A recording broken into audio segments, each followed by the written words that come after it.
सभी को वंदन, नमस्ते। नेचुरोपैथी के 10 सिद्धांत देखने के बाद हम आगे बढ़ने जा रहे हैं पांचभौतिक चिकित्सा की तरफ, पंचतत्व चिकित्सा की तरफ। पहले तो पंचतत्व का हम परिचय करा लेंगे कि पंचतत्व कौन से होते हैं। इन्हें इंग्लिश में 5 एलिमेंट्स भी कहते हैं। उसमें से पहला एलिमेंट्स है, 5 एलिमेंट्स में आकाश तत्व है, दूसरा है वायु तत्व, तीसरा है अग्नि तत्व, चौथा है जल तत्व और पांचवा है पृथ्वी तत्व।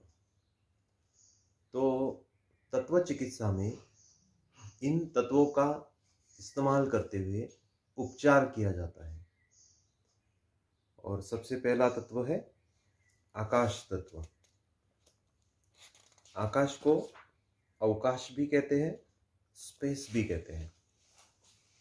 तो इसका क्या इम्पोर्टेंस है और क्यों करना चाहिए आकाश तत्व चिकित्सा, किस कारण के लिए, किस रोग के लिए। तो अगर हम प्रकृति का अवलोकन करते हैं तो प्रकृति में बाकी जितने भी जीव जंतु हैं वो अधिकतम प्रकृति का अनुसरण करते हैं, प्रकृति को सिंक्रोनाइज करते हैं।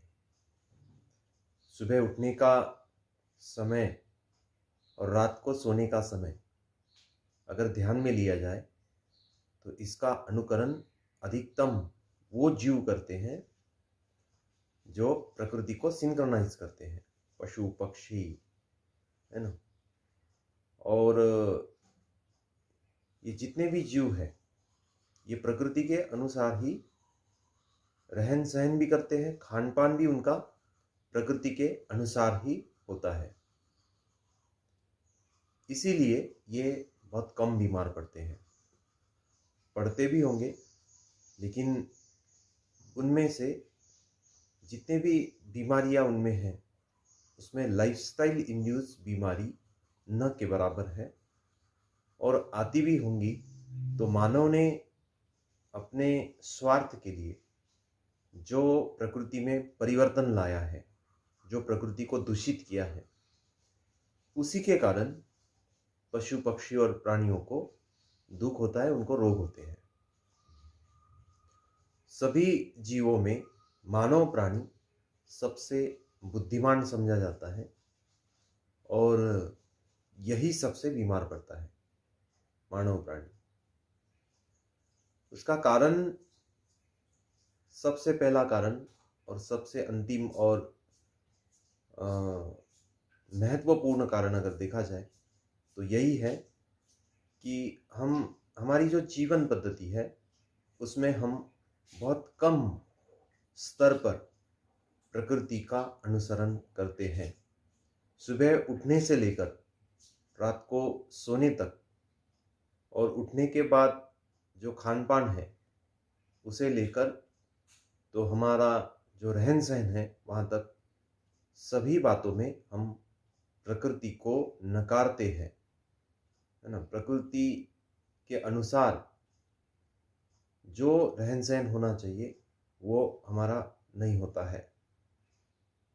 अब यहाँ पर एक बात अगर थोड़ी सी अगर हम उसे मार्क करते हैं तो वो बात ये है कि इसी कारण मनुष्य बीमार पड़ते जा रहा है। आज अगर हम देखेंगे समाज में तो एक फैमिली में करीबन 5 से 7 लोग तो रहते ही हैं, 4 से 7 लोग रहते हैं।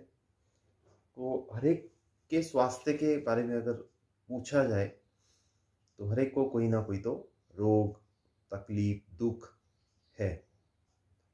और इसका कारण जो है वो है प्राकृतिक जीवन पद्धति। नैसर्गिक जीवन पद्धति नहीं है, तो प्राकृतिक जीवन पद्धति है। मनुष्य को हम बुद्धिमान कहते हैं, लेकिन सबसे बुद्धिमान इस प्राणी का स्वास्थ्य के संबंध में जो हाल है सबसे अधिक दवाखाने मनुष्य के लिए तैयार किए गए हैं। पशु पक्षियों में जो डोमेस्टिक एनिमल है, जैसे कि जिनको हम अपने तरीके से पालते हैं, जैसे गाय है, बैल है, भैंस है, घोड़ा है, हमारे उपयोग के लिए जिन्हें पालते हैं वो अधिक बीमार पड़ते हैं। कुत्ता है, ठीक है, बिल्ली है, तो ये भी अधिक बीमार पड़ते हैं। इसका कारण अगर देखा जाए तो वो हमारे संपर्क में रहते हैं, और वो हमारे संपर्क में होने से अपने मन के अनुसार विचरण नहीं कर पाते। उठना, बैठना, चलना फिरना, खाना पीना, ये जो सब है, ये जो पाल रहा है उसके अनुसार उसे खाना पीना पड़ता है, रहना पड़ता है। तो इसलिए उनके भी दवाखाने तैयार किए गए, पशु पक्षियों के दवाखाने। उसमें गाय, भैंस, बैल, है ना, बकरा, या फिर बिल्ली, कुत्ता, इनके दवाखाने भी तैयार हो गए। अब जो मनुष्य के संपर्क में नहीं है ना, जैसे कि चिड़िया, पक्षी, है ना, अलग अलग पक्षी, तो इनके कोई डॉक्टर नहीं है। क्यों नहीं है? क्योंकि ये होते भी होंगे कुछ, अभी पक्षियों में कबूतर और तोता जो है वो मानव के संपर्क में होता है, लेकिन बहुत कम लोग इन्हें पालते हैं। बीमार भी पड़ते होंगे तो कुछ बीमारी आके चली भी जाती होंगी, तो कुछ पता नहीं, लेकिन इनके डॉक्टरों का आपने भी कुछ सुना नहीं होगा। कैट क्लिनिक के बारे में आप सुना होगा, बिल्लियों का भी दवाखाना रहता है। डॉग क्लिनिक के बारे में आपने सुना होगा, है ना, लेकिन तोते का कोई क्लिनिक है या फिर चिड़िया का कोई क्लिनिक है, दवाखाना है, ऐसे शायद ही सुना होगा। होता भी होगा तो कहीं बहुत ही रेयर, ठीक है। लेकिन सबसे ज़्यादा क्लिनिक जो है, दवाखाने जो है, हॉस्पिटल जो है, वो किसके हैं? मनुष्य के हैं। ऊपर से हम मनुष्य को बुद्धिमान भी कहते हैं। बुद्धिमान इसलिए कहते हैं कि उसने आधुनिक स्तर पर बहुत उन्नति कर ली, जिसे कि उन्नति तो कहा जाता है लेकिन वो अवनति है ना। उन्नति कहा जाता है, लेकिन विवेक बुद्धि न होने के कारण से वो जिसे उन्नति कह रहा है वो उसकी अवनति है। और ये तब तक पता नहीं चलता जब तक कि कोई रोग नहीं होता और उस रोग से कोई निजात नहीं पा लेते, तब जाके फिर पता चलता है कि हमने प्रोग्रेस किया है या फिर कोई गलत किया है, ठीक है। तो ये आशय था तत्व चिकित्सा का, क्योंकि इसी के आधार पर तत्व चिकित्सा आगे कराई जाएंगी, ठीक है। तो और एक बात मैं बताना चाहता हूँ कि लोग बीमार पड़ते जा रहे हैं। अधिकतम बीमारियां जो है लाइफस्टाइल इंड्यूस है। अधिकतम बीमारियां जो जिससे कि हम ठीक नहीं हो पाते, जैसे कि डायबिटीज से, हाइपरटेंशन से, मोटापा है, डिप्रेशन है, स्ट्रेस है, टेंशन है, एंजाइटी है, और भी बहुत सारे लाइफस्टाइल इंड्यूस डिसऑर्डर। माइग्रेन भी लाइफस्टाइल इंड्यूस डिसऑर्डर है, ठीक है। आर्थराइटिस है, पॉली आर्थराइटिस है, खासकर नी जॉइंट पेन है ना, उठने का दर्द है, ये भी लाइफस्टाइल इंड्यूस डिसऑर्डर है। और अगर इन्फेक्शन के बारे में अगर कहा जाएगा तो ये भी लाइफस्टाइल इंड्यूस है, क्योंकि शरीर में इतना कचरा हो जाता है, इतने विजातीय तत्व संचित हो जाते हैं कि बाहर का जो वायरस है, बाहर का जो बैक्टीरिया है, फंगस है, उसे अटैक करने के लिए एक अपॉर्चुनिटी जिसे हम कहते हैं, तो अपॉर्चुनिटी मिल जाती है ना। तो हमारा जो व्यक्तित्व है तभी दूषित होता है जब हम उसका ख्याल नहीं रखते। बहुत बार लोग बोलते हैं कि नहीं, ये तो कुछ ऐसे ही हो गया। अनायास कोई चीज़ इस पूरे ब्रह्मांड में नहीं होती है। अगर होती है तो उसका ठोस कारण होता है, और उसका पहला कारण हम स्वयं होते हैं। बहुत सारे नेचुरोपैथिस्ट कहते हैं अगर हम बीमार पड़ रहे हैं तो उसके लिए प्रकृति कारण नहीं है, उसके लिए हम स्वयं कारण है। अविद्या के कारण, अज्ञान के कारण, पता न होने के कारण, या फिर पता होने के बाद में भी उसका अनुकरण न होने के कारण हम बीमार पड़ते हैं। अब पहली बात जो मैंने कही कि पता नहीं होता है, अधिकतम लोगों को पता नहीं होता है कि एक्चुअल जीवन कैसे जीना चाहिए स्वास्थ्य के लिए, है ना, स्वस्थ रहने के लिए कैसे हमने जीवन को जीना चाहिए, ये बहुत सारे लोगों को पता नहीं होता है। और कुछ लोगों को पता होता है लेकिन फिर भी वो उसका पालन नहीं करेंगे। तो ये एक बात हो जाती है। और एक बात ऐसी हो जाती है कि पालन तो कर लेते हैं लेकिन ठीक ठाक पालन न करने से फिर वो बीमार पड़ जाते हैं, और फिर ऊपर से कहते भी है कि हम इतना कर रहे हैं लेकिन, है ना, फिर भी हम बीमार पड़ रहे हैं। अगर उनकी जीवनचर्या को, दिनचर्या को, ऋतुचर्या को अगर देखा जाए तो उसमें फिर पता चलता है कि ये ठीक ठाक से पालन नहीं कर रहे हैं। ठीक है, जो कहा गया, जिस समय पर कहा गया और जितने के लिए कहा गया उतना नहीं करेंगे। ठीक है, मान लो इन्हें सुबह उठ के जलपान के लिए बोला गया, उठने के तुरंत बाद गुनगुना पानी गिलास भर पीना चाहिए। ये फिर उठने के कुछ समय के बाद में गुनगुना नहीं पिएंगे, ठंडा पिएंगे, गिलास भर नहीं पिएंगे, लोटा भर पी लेंगे। तो फिर क्या कहा गया था? इन्होंने किया तो सही, लेकिन जो कहा गया था, जिस समय पर कहा गया था, वैसे नहीं किया। और उसी के कारण उनको ये शिकायत है कि हम तो कर रहे हैं जो आपने बताया। ऊपर से भी कहेंगे कि जो आपने बताया, जैसे बताया वो तो हम कर रहे हैं, लेकिन हमें कोई फायदा नहीं हो रहा है। ठीक है ना, बहुत बार आवश्यकता से अधिक करने से भी फायदा नहीं होता है। जैसे भोजन के बारे में हम बताएंगे कि जैसे भोजन कितना करना चाहिए कि भूख से आधा भोजन करना चाहिए, ये तो कोई नहीं करता है।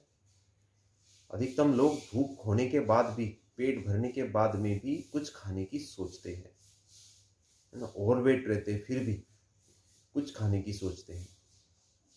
तो फिर समय पर तो कर लेते हैं भोजन, जो करना चाहिए, जिस तरह का भोजन होना चाहिए वो तो भोजन कर लेते हैं, लेकिन मात्रा में चूक जाते हैं, गलती वहां पर कर देते हैं। और फिर कहते हैं हमने तो सब कुछ किया, लेकिन वो उस बात को नजरअंदाज कर देते हैं कि हमने मात्रा का कितना सेवन किया। ऐसी बहुत सारी बातें हैं जो कि पांचभौतिक चिकित्सा के संबंध में आने वाली है, और उसके संबंध में हम बातें करेंगे। अब उपवास अगर करना है, अभी आकाश तत्व चिकित्सा में सबसे अहम चिकित्सा जो है वो है उपवास चिकित्सा। उपवास का अर्थ होता है कुछ न खाना, ऐसा भी हो सकता है, या फिर कुछ ऐसा खा लेना जिससे कि उपवास में ज्यादा बाधा न आए और उपवास भी अच्छा हो जाए। अब सबसे पहले तो हम समझेंगे कि हमारे उपवास कैसे रहते हैं। जो समाज में, जो व्यवहार में हम उपवास करते हैं, अभी अलग अलग पंथ जो है ना, हिंदू है, मुस्लिम है, सिख है, जैन है, इनमें अलग अलग स्तर पर उपवास किए जाते हैं। अभी जो मुझे पता है वो मैं बताऊंगा कि जैसे महाशिवरात्रि को उपवास करते हैं शिव जी का, एकादशी को उपवास करते हैं भगवान विट्ठल जी का। तो अधिकतम लोग उपवास के दिन उपवास नहीं करते हैं, बल्कि चेंज ऑफ डाइट कर लेते हैं। ठीक है, जैसे कि रेगुलरली वो क्या खा रहे थे, रोटी सब्जी दाल चावल ये खा रहे थे, लेकिन अब क्या खाएंगे, अब एक तो फल खा सकते हैं, ठीक है, ये तो ठीक बात है, लेकिन वो कैसे खा रहे हैं वो भी बहुत महत्वपूर्ण बात है। फिर साबूदाना खाएंगे, भगर खाएंगे, दूध या दूध के आइटम जो है, दूध है, दही है, रबड़ी है, या फिर और बहुत सारे आइटम बनाए जाते हैं दूध के, वो भी खाएंगे। आजकल तो दिवाली को जितने व्यंजन इस्तेमाल होते हैं, है ना, उतने व्यंजन अ, उपवास के लिए इस्तेमाल किए जाते हैं। अब उपवास का चिवड़ा भी मिलता है, ठीक है। उपवास का क्या नहीं मिलता है, जो रूटीन में जो हम खाते हैं वो सब कुछ उपवास का मिल जाता है।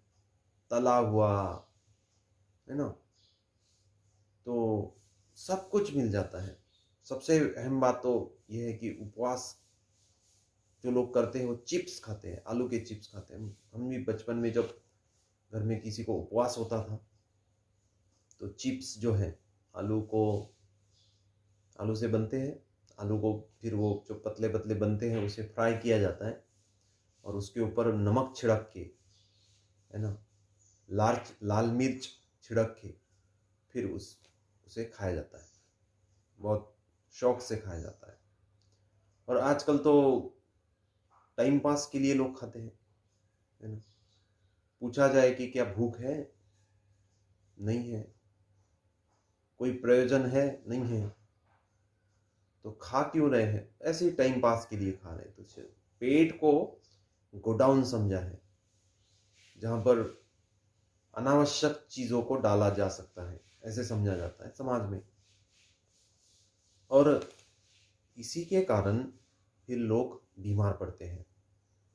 अनुष्ठान होता है, नवरात्र में भी उपवास किए जाते हैं। तो एक समय में खाएंगे, दिन भर ठीक से पानी नहीं पिएंगे, और एक समय जो खाएंगे वो भी तला हुआ, सेका हुआ, भुना हुआ, ऐसे खाएंगे। और ऊपर से कहेंगे कि इतने मैंने उपवास किए, मेरा 4 किलो वजन कम हो गया। जब मैंने फिर खाना पीना शुरू कर दिया तो मेरा वैसे का वैसे ही बढ़ गया, या फिर उससे और अधिक बढ़ गया, है ना। तो उपवास क्यों कराने चाहिए? तो उपवास शरीर की शुद्धि के लिए, रोग के निवारण के लिए, या रोग को फिर टालने के लिए, प्रिवेंशन के लिए उपवास हर एक मंत्र में बोले गए हैं। लेकिन उसका इम्पोर्टेंस नहीं समझा गया, जो कि हम नेचुरोपैथी में अब समझेंगे। उसका इम्पोर्टेंस नहीं समझा गया, और फिर क्या हुआ कि चेंज ऑफ डाइट हो गया, ओनली चेंज ऑफ डाइट, है ना।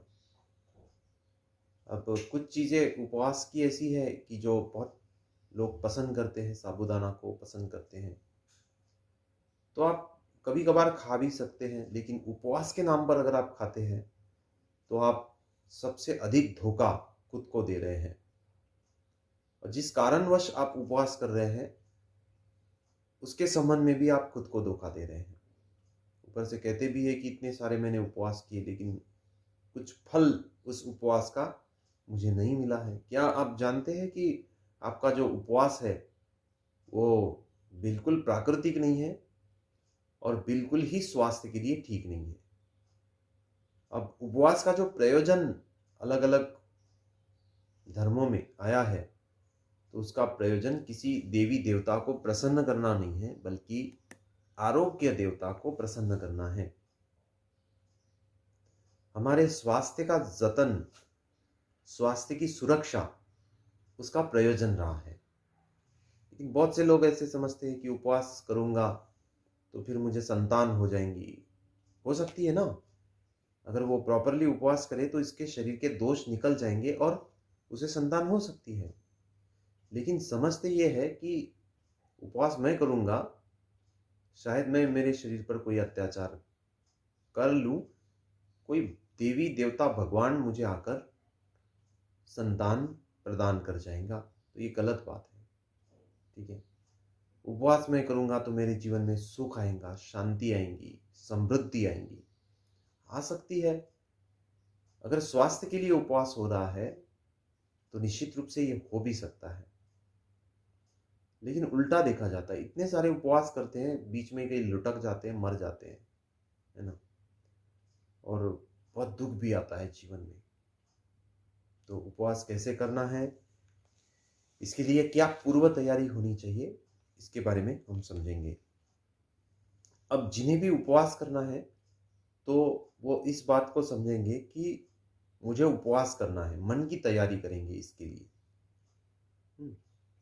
कुछ खाना नहीं है या फिर जो भी खाना है वो बहुत ही प्राकृतिक रहेगा, प्रकृति से दिया हुआ रहेगा, प्रोसेस किया हुआ नहीं रहेगा, है ना। आजकल जितना भी हम खा रहे हैं वो 90%, मैं तो कहूँगा 99% प्रोसेस किया हुआ है। प्रोसेस का अर्थ क्या होता है? जैसे कि भूनना, सेकना, पकाना, तेल में फ्राई करना, ठीक है, या फिर और अलग अलग तरीके से माइक्रोवेव वेवन ओवन में उसे बनाना, ठीक है। अभी तो आज आधुनिक स्तर पर इतने सारे बर्तन और अलग अलग धातुओं के आ गए हैं कि उस धातुओं के संपर्क में भी वो जो अन्न है वो उसका जो न्यूट्रिशन है वो खत्म हो जाता है।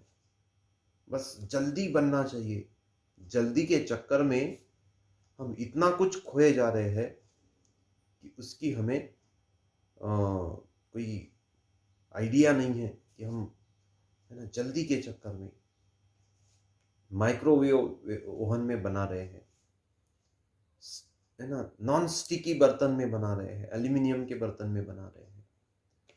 तो ये तो बात मैं आगे बताऊंगा, जब एक विषय आएगा तब मैं बताऊंगा, आहार के संबंध में मैं बोलूंगा तब कि कौन से बर्तन में खाना पकाना चाहिए।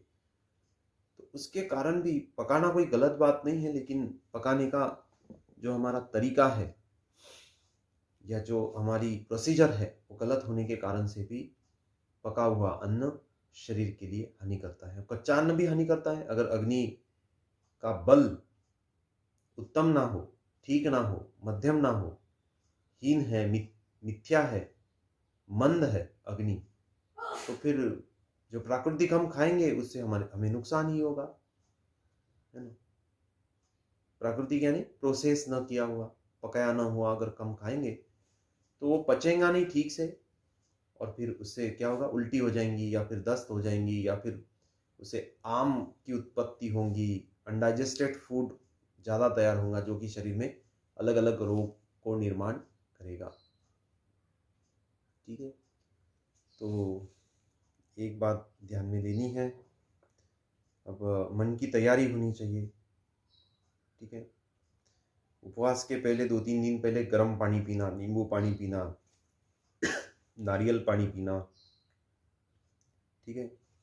अब उपवास कितने दिन का आपको करना है, 5 दिन का करना है, 7 दिन का करना है, ठीक है, या फिर उससे अधिक करना है, तो ये भी तय करना चाहिए आपने कि कितने दिन का करना है। और उपवास में आप क्या खा रहे हैं या नहीं खा रहे हैं ये भी आपको तय करना होता है। जैसे जैसे हम आगे बढ़ेंगे वैसे वैसे ये बातें और स्पष्ट होती जाएंगी, ठीक है। और एक बात, तो अगर आपको उपवास करना है तो उपवास से पहले आप इनिमा लेना शुरू करें। अब इनिमा कैसे लेना चाहिए और कितना लेना चाहिए? तो इनिमा लेने के लिए एक पात्र की आवश्यकता होती है, ठीक है। एक उसे इनिमा पॉट कहते हैं, उसमें गुनगुना पानी डाल के एनस में उस पानी को छोड़ दिया जाता है।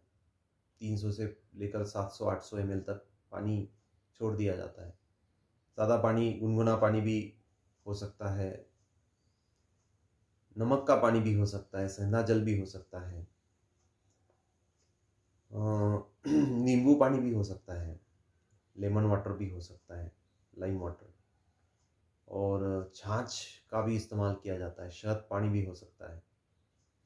अगर डिपेंड करता है कंडीशन के ऊपर कि हम किस कंडीशन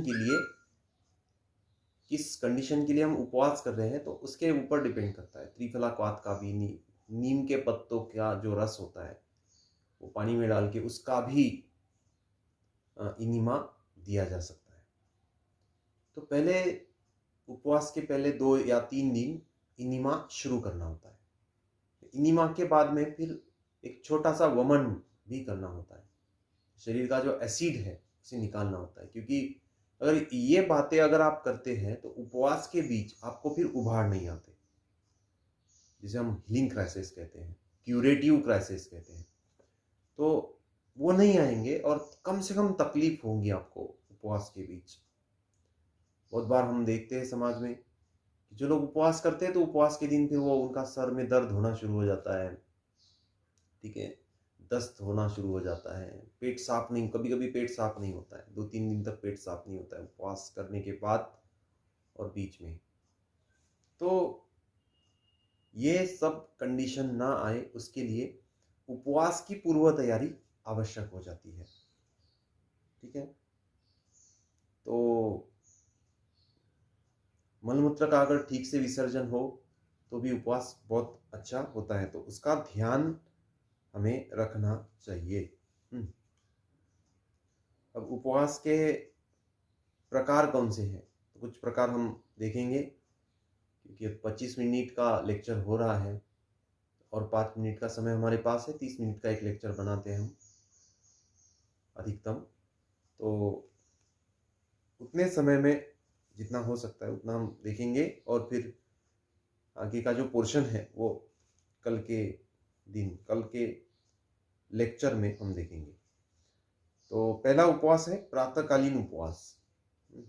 प्रातःकालीन, तो अभी ये जो फिलहाल अभी जो जीवन पद्धति लोग जी रहे हैं उसमें सुबह उठते ही खाना शुरू हो जाता है, ब्रश से पहले बेड टी, है ना, बेड टी आपने सुनी होगी।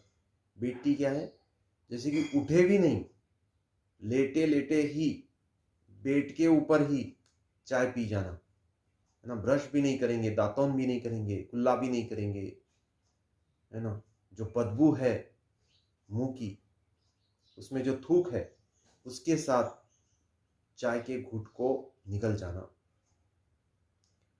अभी कुछ कंसेप्ट ऐसा भी है कि सुबह की जो थूक होती है वो ज़्यादा अल्कलाइन होती है, इसलिए इसे वेस्ट नहीं करना चाहिए, उसे खा लेना चाहिए, यानी उसे निगल लेना चाहिए, ऐसे भी बहुत से लोग कहते हैं।